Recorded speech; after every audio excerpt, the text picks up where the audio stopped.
Hi guys, and welcome to another episode of Kabir Considers.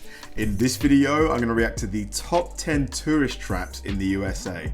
So by that, I would imagine that Geography King means the top 10 sort of tourist activities that get a lot of hype but are actually worth it, which is going to be, really valuable for me because, you guys all know that I'm planning this trip early next year.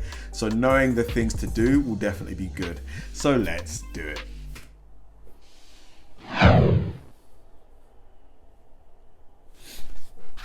Hey there, it's Kyle talking about tourist traps, and they are as they sound. They're places that promise you riches of excitement and then leave you wishing you spent your time and money elsewhere. But in this video, I'm going to talk about 10 tourist traps that are actually worth visiting. Okay. There are two types of tourist traps. I'm glad to see I was right in my early suspicion. That's what I'll be discussing in this video. The first are the roadside ones. You'll see a bunch of billboards for these along the interstate. And the other ones are certain parts of cities where tourists go to. So every big city that has a lot of tourists has that certain part of town where it's almost entirely tourists going there. So in this video, I'll be mentioning several of each of these. If there are any tourist traps that I didn't mention in this video that you think are worth visiting, let me know in the comment section. But yeah, let's get started with this list.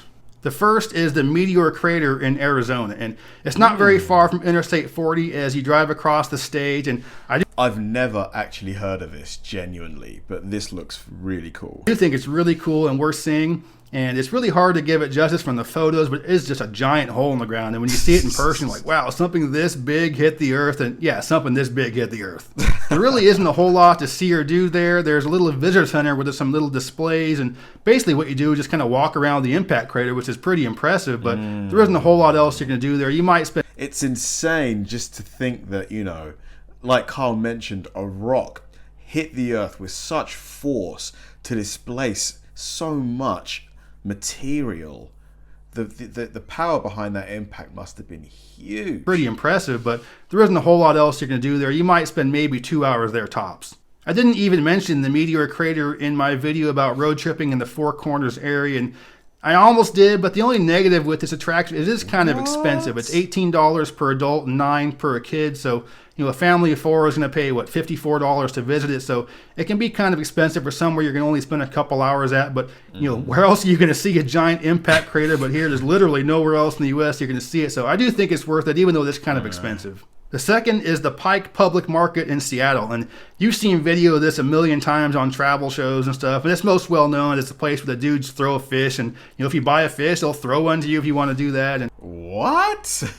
Of course, you have a big seafood market there, so if you're interested in some fresh seafood, it's the best place to go, but it's also pretty well known for its large flower market, so if you're interested in that, there's a lot of cool stuff there. There's also a lot of cool food vendors and other types of vendors that aren't selling seafood or flowers, so I think it is worth checking out, even though it is almost entirely tourist visiting. Every big city has a public market like this, and the one in Seattle is one of the best ones in the country, so don't not visit it. Wow, look at all those crabs, man. Thinking it's going to be just a giant tourist trap. I mean, it kind of is, but it is also worth seeing if you've never been to Seattle. Similarly, another tourist trap worth visiting is Fishermans Wharf in San Francisco, and I know the locals really deride this place. Don't go there, it's a giant tourist trap, and well, it is, but I do think it's worth visiting. There are several reasons why I recommend visiting Fisherman's Wharf. The first is that if you haven't been to the West Coast, then you've probably never seen sea lions, and you're pretty much guaranteed to see them sitting off the pier there, and it's a pretty cool sight to see if you've never seen that. Wow. The second is that Fisherman's Wharf is... Yeah, have I ever seen a sea lion in my life? Maybe at I don't know, I can't actually recall. Is the launching pad for any cruises out in the bay, so if you're interested in taking a cruise under the Golden Gate Bridge or over to Sausalito or to Alcatraz, the boats are going to start leaving from Fisherman's Wharf. And the third is that there are some genuinely cool shops in the area. And, I'm left-handed. I remember when I was a little kid, I'd go to Pier 39. There's a left-handed store there. I was like, oh, this is so cool. There's a store for people like me. And, there are some pretty neat shops on Pier 39. But again, it is just a big tourist trap. The main road that goes through the area is super kitschy. There's a lot of street performers, but I think the street performers in the Fisherman's Wharf area are the most talented street performers in the country.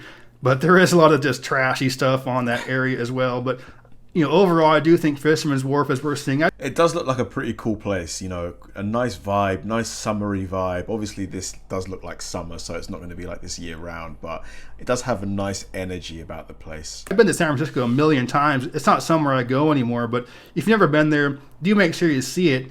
If you're only going to be there for a short period of time, don't only see Fisherman's Wharf, but if you're going to be there for 2-3 days or so, definitely take the time to see the wharf area, even though, again, it is a giant tourist trap.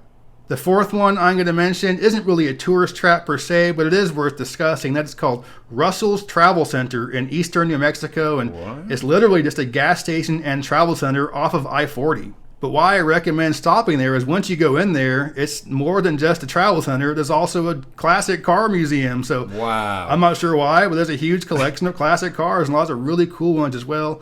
A lot of 50s and 60s memorabilia on the walls and some stuff that sells stuff like that as well. So when we first went there, we were like, what is this? We ended up spending a lot more time there than we expected. So if you're on a road trip, you're probably budgeting a certain amount of time for stops for gas, but do budget a little more time for this stop, especially if you're into oil. Yeah, this is definitely the most unique petrol station or gas station that I've ever seen in my life.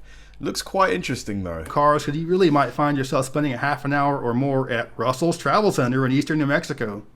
The fifth one I'm going to mention is Niagara Falls, and there are two aspects to visiting Niagara Falls. Wow. One is the actual physical attraction itself, and it is fantastic. It's one of the most impressive waterfalls in the world, and certainly something you're going to want to see. But the other side of visiting Niagara Falls is the city itself, which is just a giant tourist trap. It's really kitschy, really cheesy, just a train wreck of kitsch. And as an American, one thing that's pretty cool is that it's the only place on the U.S.-Canada border where the Canadian side is worse. All that cheesy tourist stuff is on the Canadian side. But again, don't not visit Niagara Falls because it is so cheesy and touristy. Don't let it detract from the actual waterfall itself, which is gorgeous and something you're certainly going to want to see. The sixth one I'll mention is the world's largest buffalo in Jamestown, North Dakota. And I'm not really big on these world's largest things you'll see signs for off the interstate, but there are several reasons why I think this one is worth stopping at. The first, that it's right off. I need someone to be in the frame for just so I can judge the scale. Obviously it looks big, but I have no idea how big this rock is. Is that a person height or off the interstate? So you don't have to go way out of the way, so it'll take you really less than 5 minutes to even get to it. The second is that there's kind of a small frontier village with some old buildings there.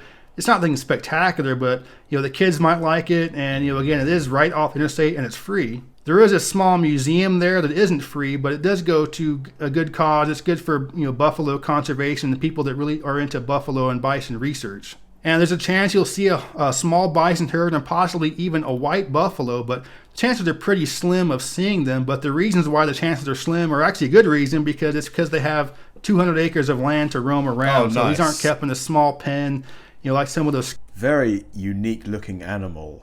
Very unique. Almost like a half cow, half bear with goat horns. Sketchy roadside zoos where people can go up and pet the animals.